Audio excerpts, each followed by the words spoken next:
ভগবান আজকে শবরীকে দ্বিতীয়বারে যাচাই করে নিল। প্রথমে বাবা মাকে তো কেড়ে নিল, আর দ্বিতীয়বারে পরীক্ষা শুরু হলো। মেয়েটা ঘুমিয়ে আছে, আর পাটা লেগে ঘরের কোণে প্রদীপটা ছিল, প্রদীপটা উল্টে পড়ে গেছে। পাতার কুড়ে ঘর, ওই প্রদীপের আগুনে ঘরটা দাউ দাউ করে জ্বলে উঠেছে। আর এমন দাউ দাউ করে জ্বলছে, শবরী তো ঘুমিয়ে আছে, মা ও তো কিছু জানে না। কিন্তু ওই যে গাভীটা মাতৃ স্নেহে দুগ্ধ দিয়ে যায়, স্বর্গ থেকে দেখতে পাচ্ছে শবরী ঘুমিয়ে আছে আর চারিদিকে আগুন জ্বলে উঠেছে। চিৎকার করে শবরীর কাছে এসে ওই বড় বড় শিং দিয়ে বাবা শবরী মাকে জাগিয়ে দিল। আর শবরী চিৎকার করে ডাকছে, আগুন আগুন আগুন। যেই না আগুন আগুন বলে চিৎকার করছে না, সঙ্গে সঙ্গে বাবা ওই গাভীটা শবরী মাকে কোন রকমে আগুন থেকে বের করে নিয়ে চলে গেছে। আর হীরাচন্দন তো জানে না, তার ঘর পুড়ে ছাই, ওদিকে ভিক্ষা করে ঘরে ফিরছে। ওগো ভগবান তুমি এখনো কেন গো নীরব হয়েছ?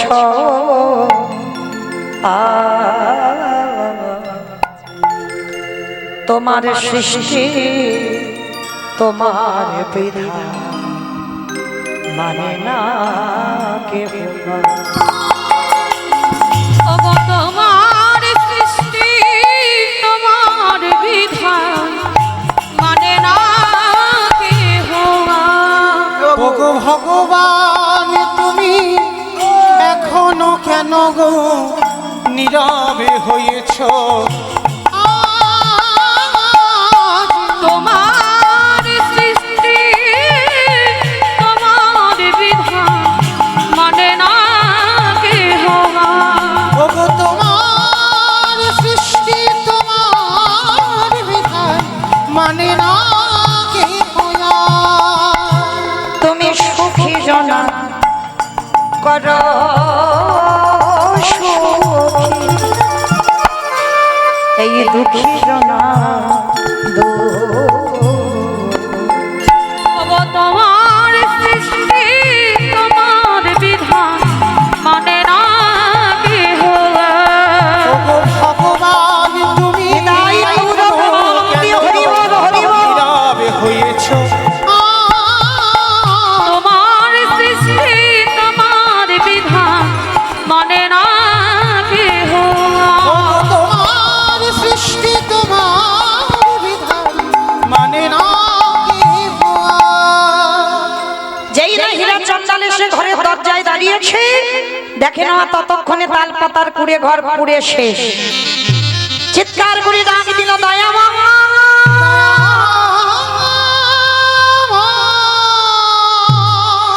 প্রথমে তুমি আমার স্ত্রীকে কেড়ে নিয়েছো, তারপরে তুমি আমার ঘর কেড়ে নিয়েছো, তারপরে তুমি আমার মেয়ে শবরীকে কেড়ে নিয়েছো। এবার আমার পালা তো, আর তোমাকে কেড়ে নিতে হবে না, আমি আসছি তোমার কাছে।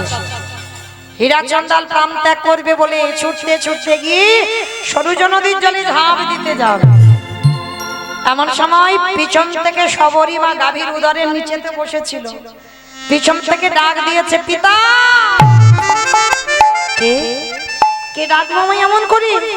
পিছন ঘুরে দেখে না গাভীর উদরের নিচে শবরী চুপটি করে বসে আছে। বাবা গিয়ে দেখলো মেয়েটা কি করছে জানো? ওই বসে বসে বট বৃক্ষের তলে শবরী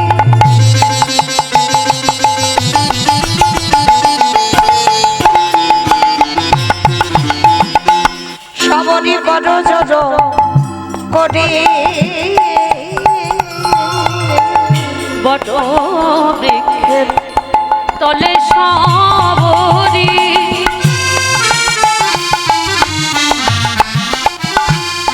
এইবার বসে বসে নিরজনে নাম জপ করছি, আর বাবা হীরাচন্দাল এসে বলছে, শবরী তোর কিছু হয়নি মা?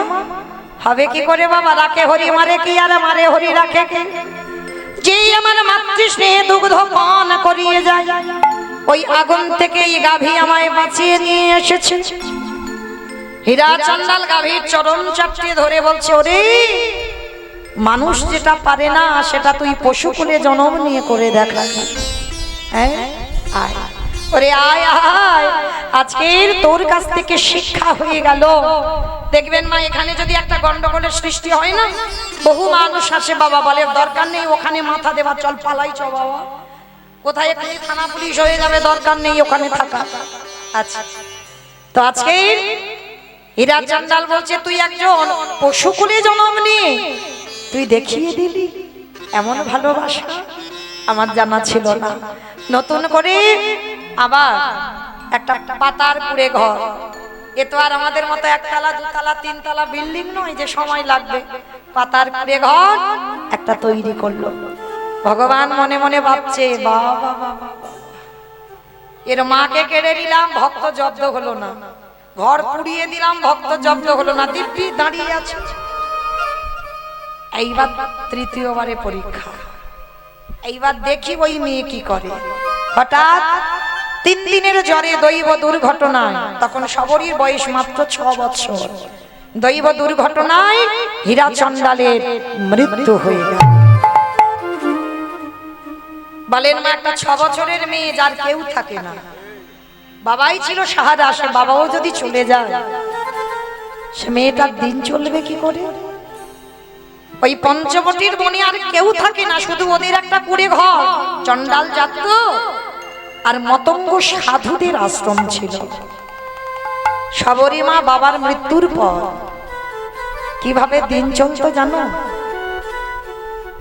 ভক্তদের দিকে তাকিয়ে দেখেন, বাবা জীবনে কত ঘাত প্রতিঘাত পেয়েছে। ওই মতঙ্গ সাধুরা প্রসাদ পেয়ে যে উচ্ছিষ্ট গুলো এঁঠো পাতা ফেলে দিত, কুকুর বিড়ালে এঁঠোগুলো খেত না। সবরী মা খিদে সহ্য করতে না পেরে ওই কুকুর বিড়ালদের সঙ্গে ওই মতঙ্গ সাধুদের এঁঠোগুলো তুলে তুলে খেত। একদিকে কুকুর বিড়াল খায়, একদিকে সবরী মা খায়। কি গো মায়েরা, দেখবেন আমাদের দেহটা চিকিৎসা করে বাবা রোগে যেন ভরপুর, ওষুধ না হলে দিন চলে না, নিত্য ওষুধ, ওষুধ না খেলে তুমি চলতেই পারবে না। এই যে আমি গান গাইছি না, ওষুধ ছাড়াই তো হবে না। তাহলে আমাদের দেহটাই রোগে ভরপুর। কিন্তু যারা রাস্তার পাগল দেখেছেন, চিকিৎসা করে দেখবে একটাও রোগ পাবে না। বিড়াল কুকুর খায়, সেখানেও তারা খায়, তাদের কোনোদিন বাবা ঘুমানোর জন্য মটির লাগে না, অলআউট লাগে না, মশারি টাঙাতে হয় না। ড্রেনে নর্দমায় কুকুর বিড়াল ঘুমাচ্ছে, ওরা দিব্যি ঘুমিয়ে আছে, নোংরা বস্ত্র ঘুমিয়ে আছে, আস্তে আস্তে ঘুমিয়ে আছে। ভগবান বলে না, এ জগতে যার কেহ থাকে না, আমি আছি।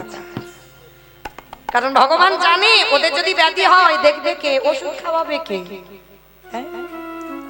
আজকে সেই ভক্ত বাৎসল্য ভগবান আজকের এসে দাঁড়িয়েছে কোথায় বাবা? সবরী মাকে পরীক্ষা নিচ্ছে। বাবার মৃত্যুর পর ওই মতঙ্গ সাধুদের এঁঠো কুড়িয়ে কুড়িয়ে খায়। আমার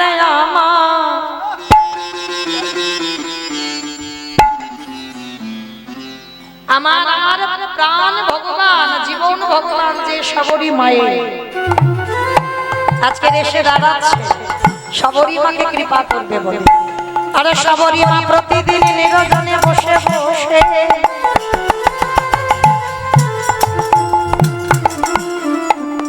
ওই নিরজনে বসে বসে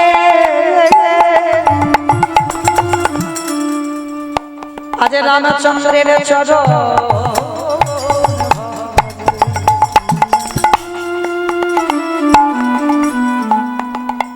দেখো দেখো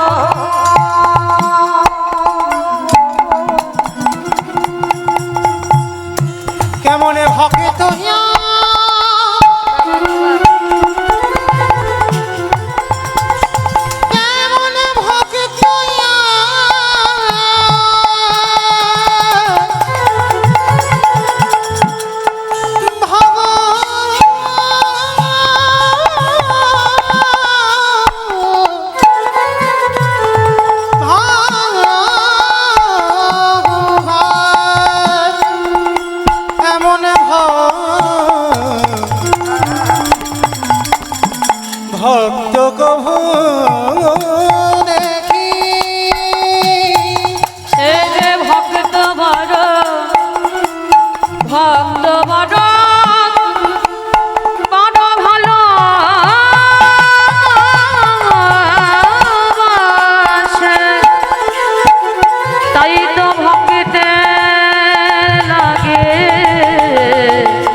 লাগে যুগে যুগে যুগে যুগে যুগে যুগে ধরা আসে সে যে ভক্তের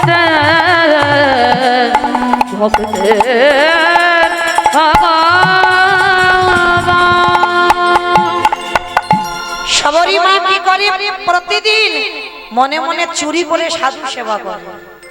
মামাইরা চুরি করে সাধু সেবা করা যায়? সবরী মা করে দেখিয়েছে চুরি করে সাধু সেবা। মতঙ্গ সাধুরা প্রসাদ পাই নিজেরা রান্না করে, আর সবরী মা ওই জঙ্গলে জঙ্গলে ওই ঘুরে ঘুরে শুকনো কাঠ কুড়ায়, আর ওই শুকনো কাঠের বোঝাগুলো মাথায় নিয়ে সবরী মা রান্নাঘরে দেয়। আজকে সাধুরা বলা বলি করছে, এই রান্নাঘরে এত কাঠ কোথা থেকে এলো? তুই এনেছিস? এ বলে তুই এনেছিস, সে বলে তুই এনেছিস, কেউ আনেনি। তাহলে এনেছে কে? সাধুরা ছলনা করে ঘুমামার ভান করে আছে। আর সবরী মার বয়স তখন 6 বৎসর। দিনের বেলা মেয়েটা বাড়িতে থাকে আর রাত্রিবেলা জঙ্গলে যায়। আর জঙ্গলে গিয়ে কি করে জানো? একেবারে বলে একেবারে বলে রে, একেবারে বলে রে আমার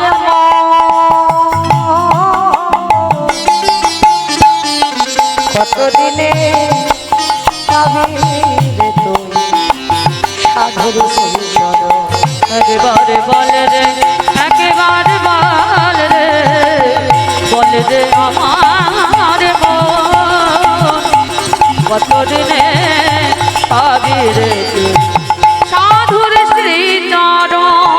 একেবারে বলি রে আমার মন, ওরে কতদিনে পাবি রে তুই সাধুর সেই চরণ।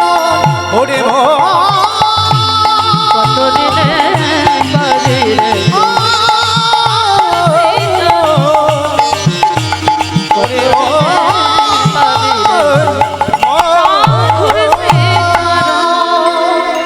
যেই না সবরী মা কাঠটা ফেলেছে, মতঙ্গ সাধুরা এসে সবরীর হাতটা চেপে ধরেছে। এই মেয়ে, ও তার মানে তুই এই কাঠের বোঝাগুলো দিয়ে যাস? নাম কি, থাকিস কোথায়, বাড়ি কোথায়, বাবা মাকে, কোথা থেকে এসেছিস? সবরী মা বলে উঠলো, আমি সবরী। ও তুই সেই হীরা চন্ডালের মেয়ে না? ছি ছি ছি ছি ছি, তুই কিনা এইভাবে চুরি করে সাধু সেবা করিস? তোর ওই পুরানো জ্বালানি কাঠ দিয়ে আমরা নিজেরা রান্না করে প্রসাদ পাই? ছোট জাতের একটা মেয়ে, নিজ স্কুলে যা জন্ম তো। সমস্ত সাধুরা দূর দূর করে তাড়াচ্ছে। সবরী মা একটা কথা বলে ফেলেছিল, আচ্ছা বাবাজি তোমরা যে বারবার বলছো আমি ছোট জাত ছোট জাত ছোট জাত, মুচি হয়ে সুচি হয়ে যদি কৃষ্ণ ভজে, সুচি হয়ে মুচি হয়ে যদি কৃষ্ণ তজে, তাহলে কিসের জন্য আমার ভগবানের যখন জাত বিচার নেই, তোমাদের এত কিসের জাত বিচার হয় গো? তোমরা আমাকে ছোট জাত নিচু জাতি এরকম বলে গালিগালাজ করছো। সাধুরা আরো রেগে গেল, তবে রে তুই এইটুকু মেয়ে, তোর কাছ থেকে শিক্ষা নেব আমরা? ওই যে জ্বালানি কাঠ এনেছিল না, ওই কাঠ নিয়ে সবরী মাকে মারছে, দূর হয়ে যা, বেরিয়ে যা, দূর। দয়া মামা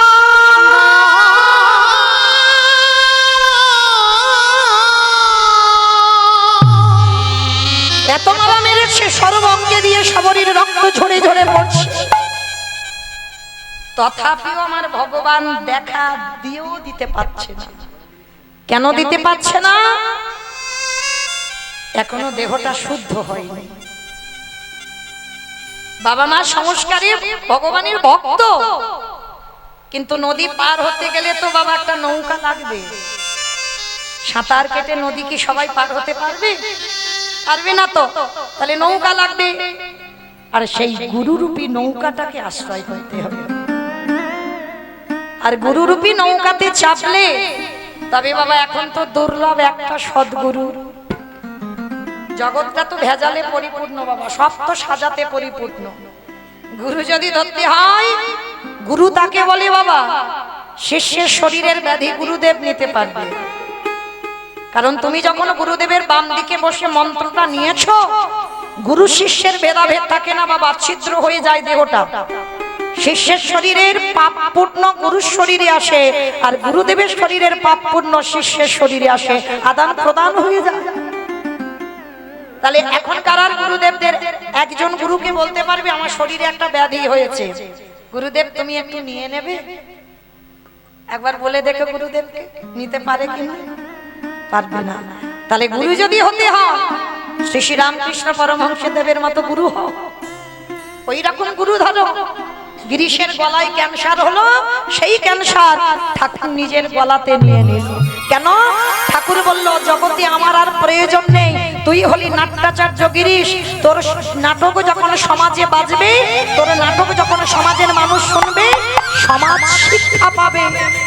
দে তোর ওই ক্যান্সারটা আমার দে তো দেখি। কি গো বাবা, নেয়নি গিরিশের ক্যান্সার? তাহলে গুরু ধরতে হলে আমার মহাপ্রভু বলছেন এই রকম সৎগুরু আশ্রয় করো, যার গুরু শিষ্যের ভেদাভেদ থাকবে না। তাহলে আজকের এসে বাবা শবরীমার সামনে এলেও দেখা দিতে পারছে না। কেন? শবরীমা বাবা মা সংস্কারে ভক্ত, কিন্তু দেহটা শুদ্ধ হয়নি, এখন শুদ্ধ করতে হবে তো। আর ওদের মধ্যে একজন সাধু ছিল, যার নাম হচ্ছে রামানন্দ স্বামী। এই রামানন্দ স্বামী হচ্ছে শবরীমার দীক্ষা গুরু। শবরীমা তখন তো ছোট, কোলে করে তুলে নিয়েছে, ওকে মেরো না গো, মেরো না, ও মরে যাবে, ওইটুকু বাচ্চা, ওইটুকু দুধের বালক, ওইটুকু মেয়ে, মেরো না ওকে। শবরীমাকে নিয়ে বলছে চল, আজকের আমি তোকে রাম মন্ত্রে দীক্ষা দেব, তুমি দীক্ষা দেবি? হ্যাঁ চল। মতঙ্গ সাধুদের আশ্রমে আজকের দীক্ষা দিলেন রামানন্দ স্বামী শবরীমাকে। আর দীক্ষা দেবার পরে বলছে শোন মেয়ে, যা কিছু খাবি খবরদার ভগবানকে যেন না দিয়ে কোনোদিন ভুল যেন না হয়, দিয়ে খাবি, কেমন? যা কিছু খাবি। শবরী ছোট্ট বলছে গুরুদেব আমার তো কিছু নেই। কে বলেছে তোর কিছু নেই? তোর যেটা আছে জগতে অনেকের সেটা নেই। কে গো মাইরা, শবরীমার আছে কি? কিছু নেই, কিন্তু আছে কি?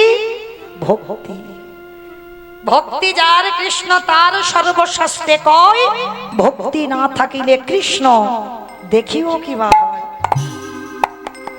ও মাইরা বলো তো, ভগবান সব থেকে কাকে বেশি ভালোবাসে? টাকা ভালোবাসে, টাকা। টাকা ভালোবাসে? কাকে ভালোবাসে? ভক্ত। বাহ, ভক্ত। কেন ভালোবাসে ভক্তকে? কেন ভালোবাসে? ভক্তের কাছে যে সম্পত্তি আছে, সেই সম্পত্তি আমার ভগবানের নেই। সেই সম্পত্তি আপনাদের কাছে আছে বলে এত গরমে বসে আছে, কিন্তু ওই ব্যাপার নেই। ও বাসি হাতে ওইখানে দাঁড়িয়ে থাকতে পারে, কিন্তু এইখানে বসতে পারবে না। ও দাঁড়াতে পারে কিন্তু বসতে পারে না। কেন? ভগবানের সব আছে, সরৈশ্বর্যপূর্ণ ভগবান, 16 কলায় পরিপূর্ণ, অনিমা মহিমা প্রাপ্তি প্রকম্মা লঘিমা নিশিতা কামাবসিতা স্থিতি ঐশ্বর্য বীর্য যশ শ্রী জ্ঞান বৈরাগ্য লীলা কৃপা, 16 কলায় পরিপূর্ণ, 64 গুণাধিপতি কৃষ্ণ, পূর্ণ ব্রহ্ম সনাতন ভগবান, সব আছে, কিন্তু একটা জিনিস নাই। সেটা কি না? সেটা হলো ভক্তি। যার জন্য সবসময় বাবা ভগবান ভক্তের পায়ে পায়ে জড়িয়ে জড়িয়ে বেড়ায়। কেন জানো? মানে পায়ে পায়ে ঠেকিয়ে বেড়ায়। কেন জানো? কারণ ভগবান জানে আমার কাছে তো ওই সম্পত্তিটা নেই। হ্যাঁ, যদি ভক্ত সঙ্গ করতে করতে ওই ভক্তি যদি কিঞ্চিত আমার আসে, ওই জন্য ভক্ত সঙ্গ করে। এইবার রামচন্দ্রের রাম মন্ত্রে দীক্ষা দিল শবরীমাকে। আর শবরীমা যেই না সরুজুর ঘাটে নেমেছে স্নান করবার জন্য, আর যে ঘাটে নেমেছে ওইটা মতঙ্গ সাধুদের ঘাট। সাধুরা বলে বলেন হাই হাই হাই হাই গো, আমাদের ঘাট অপবিত্র হয়ে গেল গো, ছি ছি ছি ছি ছি। অমাইরা যখন দূর দূর করছিল, শবরীমা রেগে গিয়ে অভিশাপ দিয়েছিল, এই মুহূর্তে অভিশাপ দেব, আমি চণ্ডালিনী হতে পারি যদি আমার হৃদয়ে রাম ভক্তি থাকে। এই সরুজ নদীর জল অপবিত্র হোক, এই নদীর জল কৃমিকীটে পরিণত হোক, এই জল দেব সেবায় শিব সেবায় লাগবে না, এর তীরে কুকুরে প্রস্রাব করে দিন। সবরী মা যেই না ওই দীক্ষা মন্ত্র পেয়ে আজকের নতুন করে দিন শুরু হলো। ধূলি গৃহ সাজন সবে সপেছে তোমার, রাখো রাখো রাঙা পা ওগো দয়ামা সবরী মা নতুন করে শুরু করলো কেমন ভজন। নিত্য বাবা জঙ্গল থেকে ফল পাড়ে, যে ফল টক তিতো নিজে খায়, আর যেটা খেয়ে দেখে নাই মিষ্টি সেইটা রামের জন্য তুলে রাখে। কি গো মাইরা, বাজার থেকে আঙুর কিনে এনেছো, এত টক খাওয়া যাচ্ছে না, ভালো করে বুঝবেন। আর সেই আঙুর ফলটা নিজে না খেয়ে না দেখে ভগবানকে দিয়ে দিলেন, ভগবান খাবে? তোমার যদি টক লাগে ভগবানেরও নিশ্চয়ই টক লাগবে। তুমি যদি লবণ দিয়ে খাও তাহলে আঙুরটা দিয়েছো, একটু লবণ পাশে দিয়েছো, দাওনি? ভালোবাসা, ওই যে বললাম ভালোবাসা শিখতে হবে। দোকান থেকে মিষ্টি কিনে এনেছো বাবা, এত গন্ধ, ইস, খাওয়া যায়? তাহলে নিজেরা খেতে পাচ্ছি না, ভগবান খাবে কি করে? ভগবানের জন্য রান্না করেছো, সে সংসারের কাজের জ্বালাতে লবণ দিতে হয়তো ভুলে গেছো, বেখেয়াল হয়ে গেছো, লবণ দাওনি। তাহলে যে তরকারিতে লবণ দাওনি আমার ভগবান নিবেদন করে দিয়েছো, তাহলে ভগবান কি কষ্ট হবে না? তোমার যখন জিহ্বার স্বাদ আছে, ভগবানের তো স্বাদ আছে। অনেকে বলে না ভগবানকে দিতে হবে, মানে আগে একটু খেয়ে দেখতে নেই। আমি হরিবাসরে বলে যাচ্ছি, দেখে তারপরে দাও। যদি তোমার উপযুক্ত হয়, তোমার যদি সুস্বাদু লাগে, তবে ওটা আমার ভগবানের সুস্বাদু লাগবে। আর যদি তোমার ভালো না লাগে, আমার ভগবানের ভালো লাগবে কি করে? প্রমাণ তো সবরই ফল খেয়ে দেখছে, যেটা টক যেটা তিতো সেটা নিজে খায়, আর যেটা সুস্বাদু সেটা অর্ধেক করে খেয়ে রামের জন্য রেখে দেয়। যেদিন আমার রাম আসবে সেদিন আমার রামকে এই ফল আমি খেতে দেব। কিন্তু মা অর্ধেক করে খাওয়া ফল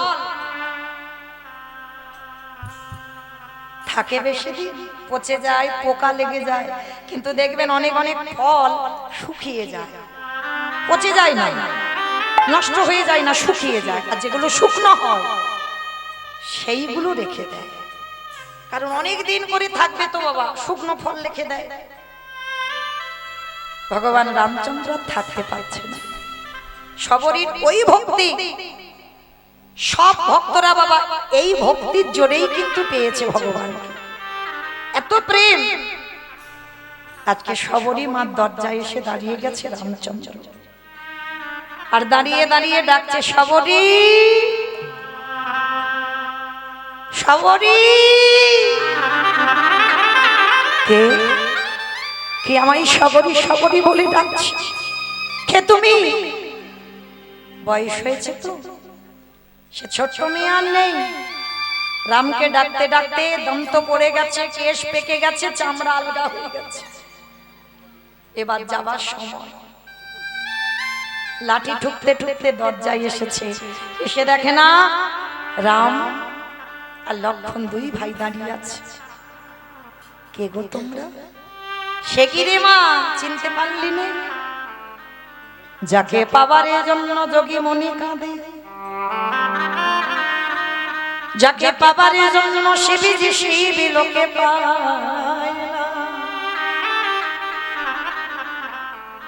ওই ব্রহ্মা ব্রহ্ম লোকে পায় না,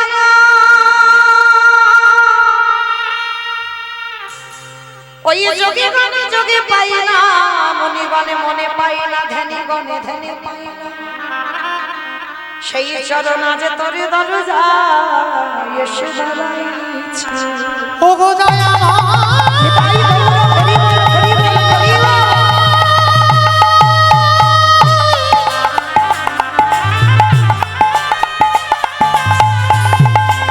তোমার সুপথে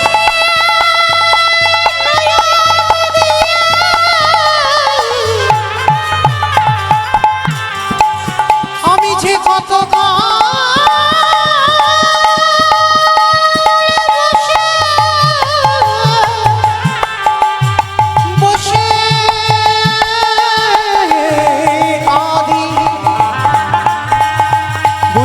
এত কালে পরে এই অভাগী কথা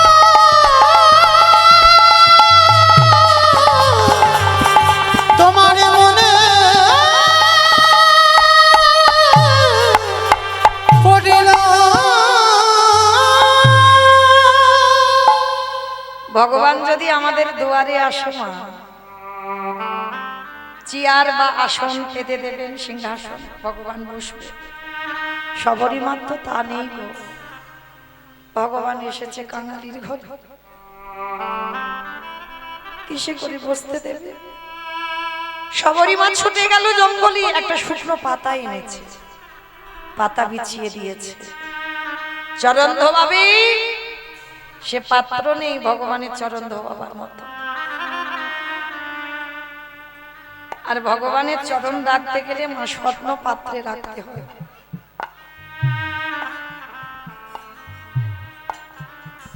সবরি নয়ন জলে কাঁদে,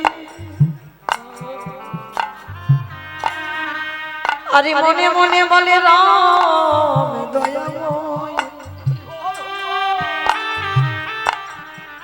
তোমার চরণ যুগলের আগেবারে মতোই আমার জায়গা নেই, তাই আমার হৃদয় পাত্র পেতে দিলা। দাও দাও চরণ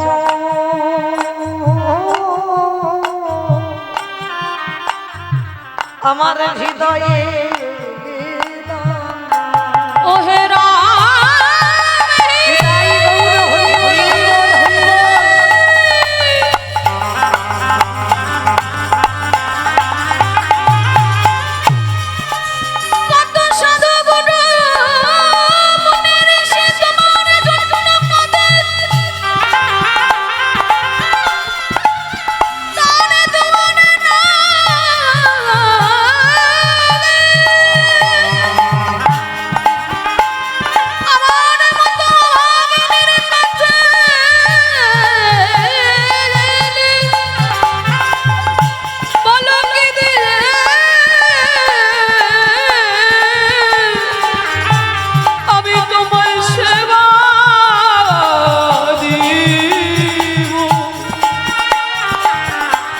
চরণ যুগল আমার নয়নে বাড়ি দিয়ে ধূত করল।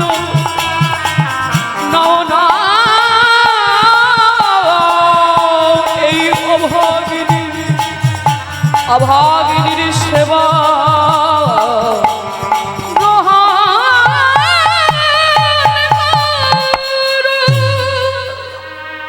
চরণটা চোখের জলে ধোয়াচ্ছে মা, তাহলে কতটা জল বাহির হলে তবে চরণ ধোয়ানো যায়।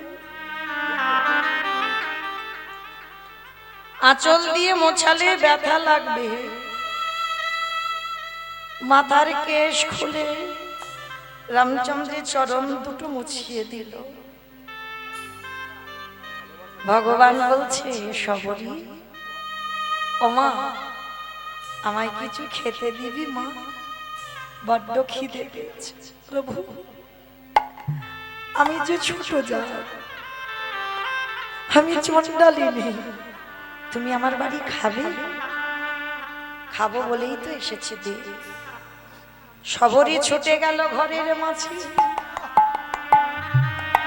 সেই যে ধুরিতে রাখা ছিল শুকনো শুকনো ফল, অর্ধেক খাওয়া, ওই ঝুড়িটা কাকে করে এনে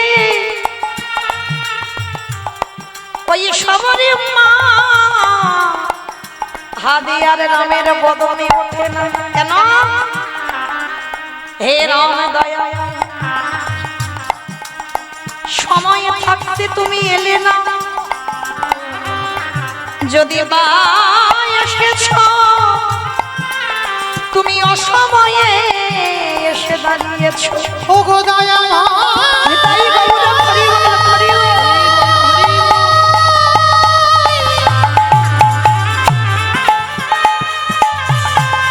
প্রভু আমার বলিতে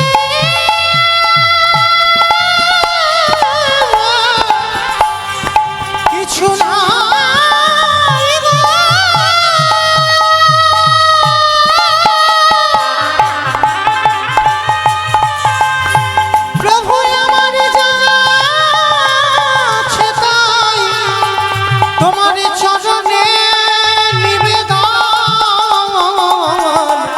করিলাম তুমি কৃপা করে করুণা করে যা আছে তা করো।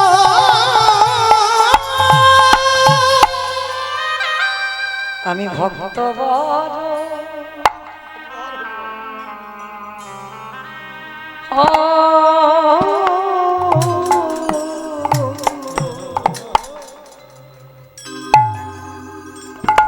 ভালো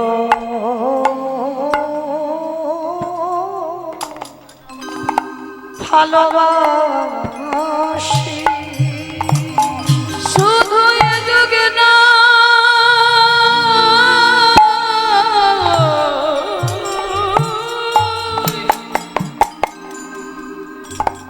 প্রতি যুগে যুগে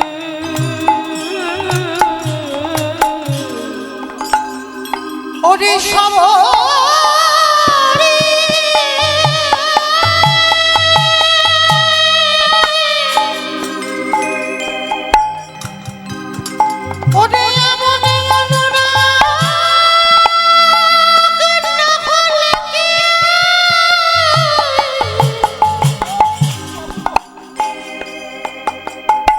কৃষ্ণ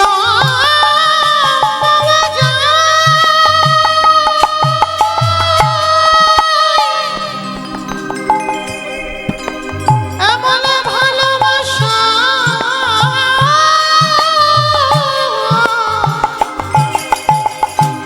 না দিলে কি রাম পাওয়া যায় তারে ডাকার মতো ডাকিলে পরে ভকেতের দাঁড়ে দয়াল গাব দয়াল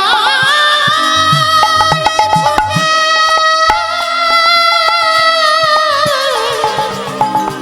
আসে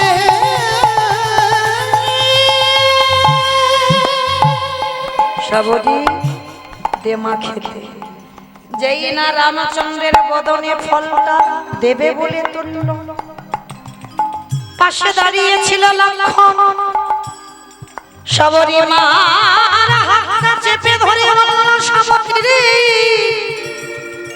আমার দাদার বদনে সবাই রাজভোগ তুলে দেয় তোর ওই মুখের থুতু লালা লেগে আছে যে ফল ওই ফলে আমার দাদার বদনে দিবি না তাই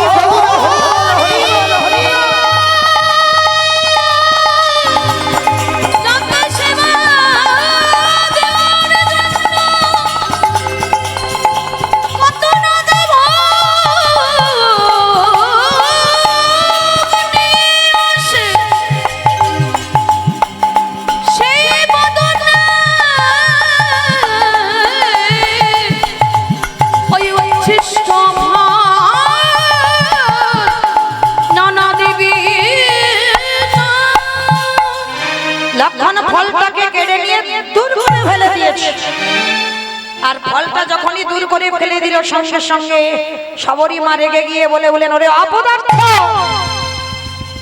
আমার মুখের থুতু লালা লেগে আছে বলে তোর দাদার বদনে দিতে দিলি না কিন্তু একবারও দেখলি না ওতে কত প্রেম ভক্তি ভালোবাসা মাতানো আছে আমি ছেড়ে দেব না এই যে ফলটা ফেলে দিলি অভিশাপ দিলাম তোকে যেদিন তুই মৃত্যুর সঙ্গে লড়াই করবি এই ফল যেখানে ফেললি এর থেকে একটা গাছের জন্ম হবে আর ওই গাছের পাতার রস না হলে কোনোদিন তুই প্রাণ ফিরে পাবি না পাবি না পাবি না যে ফলটা ফেলে দিয়েছিল উচ্ছিষ্ট ফল তার থেকে জন্ম নিল বিশল্য করলি পাতা আর ওই যখন রাম রাবণের যুদ্ধে ছোট ঠাকুর লক্ষণ যখন শক্তিশালী পড়ে গেল শোষণ বৈদ্য আজকের বলেছিল রাম সূর্য ওঠার আগে যদি বিশল্য করলি পাতা আনতে পারো গন্ধমাদন পর্বতে গিয়ে তাহলে ছোট ঠাকুর প্রাণ ফিরবে না হলে ফিরবে না যদি সূর্য উদয় হয়ে যায় তো তখন যাবে কে যে হৃদয় চিরে দেখিয়েছিল রাম সীতার যুগল মূর্তি ভক্তপ্রবর বীর হনুমান একেবারে উড়ে ছুটে গেল কোথায়? গন্ধমাদন পর্বত। আর সেখানে গিয়ে পাতা চিনতে পারছে না কোনটাই বিশল্য করলি পাতা, আর চিনতে পারলো না বলে একেবারে পর্বত সমেত চাগিয়ে আনছে। আর আসবার পরে একটা ঘটনা ঘটেছিল না, সেই যে বলেছিল না সূর্য উঠলেই লক্ষণ মরে যাবে, ওই জন্য হনুমান দেখছে সূর্য উঠবো উঠবো ভাব, সঙ্গে সঙ্গে হনুমান মনে মনে ভাবছে আমি ভানু, হরি বল, আমি হনু আর তুমি ভানু। সূর্যদেবের তো অনেক নাম, 108টা নাম, আর তার মধ্যে হনুমান গিয়েছে একেবারে সূর্যদেবের কাছে। সূর্যের যে তেজ, হ্যাঁ, সেখানে যেতে পারে না, কিন্তু ওই হনুমান ছোটবেলায় লাড্ডু মনে করে গিলে খেয়ে ফেলেছে। কত শক্তিশালী বাবা হনুমান। আর সেই হনুমান আমার সূর্যদেবের কাছে গিয়ে বলছে এই যে তুমি ভানু আমি হনু, দুজনের নামের কত মিল, এসো না একটু কোলাকুলি করি। সূর্যদেব অত বুঝতে পারিনি, এটাও তো ভালো, উনি হনু আমি ভানু, তাহলে এসো দুজনের নামের মিল যখন বন্ধু হব। আর যেই না কোলাকুলি করতে গেছে আমার চালাক হনুমান কি করেছে, সূর্যদেবকে নিয়ে কক্ষের ভিতরে এইবারে করজোর করে বললেন এই সূর্যদেব ক্ষণকালের জন্য তুমি আমায় ক্ষমা করে দাও, তুমি হলে দেবতা আর আমি হলাম ভক্ত, তবে তোমার থেকে আমার শক্তি বেশি নয়, তবে এখন আমার শক্তি বেশি। কেন? কারণ তুমি যদি উদয় হয়ে যাও তাহলে ছোট ঠাকুর লক্ষণ আর প্রাণে বাঁচবে না, তাই কিছুক্ষণের জন্য তোমাকে কক্ষের মধ্যে আমি লুকিয়ে রাখলাম, তুমি আমায় ক্ষমা করে দাও। এই ঘটনাটা ঘটেছিল না? তাহলে আজকের যেই না গন্ধমাদন পর্বতটা এনে রাখলো, আর সেই বিশল্য করলি পাতা চিনে পাতার রসটা নিগড়ে নিয়ে লক্ষণের বদনে দিচ্ছে। লক্ষণ প্রাণ ফিরে পেয়ে প্রশ্ন করলো ওগো দাদা গো, এই জগৎ সংসার আছে তুমি জানো না এমন কোন কর্ম নাই সব তোমার ইচ্ছাতে হয়, তাহলে তুমি যদি মনে কমে গেল কেন সংসার, তুমি যদি মনে করতে তাহলে আমার কি প্রয়োজন ছিল হনুমান গন্ধমাদনে যাবে, বিশল্য করলি পাতা আনবে, পাতার রস চিনে নিগড়ে আমার বদনে দিতে হবে। তুমি যদি মনে করতে দাদা আমার প্রাণটা কি বাঁচাতে পারতে না? ভগবান রামচন্দ্র হেসে বললেন খুব পারতাম, তবু আমি করব না। কেন করব না? আমি ভক্ত বড় ভালোবাসি, তাই তো ভক্তের লাগি ছুটে আসি, ভক্ত বড় ভালোবাসি, ওই ভক্তের মান বাড়াবার লাগি, আমি ভক্ত বড় ভালোবাসি, ভক্তের মান বাড়াবার লাগি ভগবানের এই কাজ। বলছে মনে পড়ে যে সবরীর মুখের এঁঠো বলে তুই আমায় খেতে দিসনি, ফেলে দিয়েছিলিস, সেদিন সবরী অভিশাপ দিয়েছিল এই পাতার রস এখান, এই যে ফল এখান থেকে যে গাছ হবে, তাহলে বাবা ওখানেও তো লেগে আছে সবরীর থুতুলালা, সেই পাতার রস নিগড়ে লক্ষণকে খেতে হলো। তাহলে ভক্তের মান বাড়াবার লাগি আজকের আমার এই কাজটা করলাম। এইবার রামচন্দ্র সবরী মাকে বললেন সবরী এ জন্মে পরবর্তী দলকে হরিবাসরে আসবার জন্য অনুরোধ করছি, আমার লীলা সমাপ্ত। সবরী এইবার এসে যেই না দাঁড়িয়েছে বাবা, রামচন্দ্র বললেন মা এ জন্মে তোমার হাতের ফল খেতে দিল না আমার ভাই, এর পরের জন্মে আমি খাবো। তুমি মথুরা নিবাসী, তোমার নাম হবে মালিনী, আর আমি হব ব্রজের কৃষ্ণ। আমার নন্দালয়ে তুমি যখন ফল বিক্রি করতে আসবে আমি তখন ছোট্ট গোপাল হামাগুড়ি দিয়ে তোমার কাছ থেকে ফল নেব। অনেকে এই কাহিনীটা জানেন।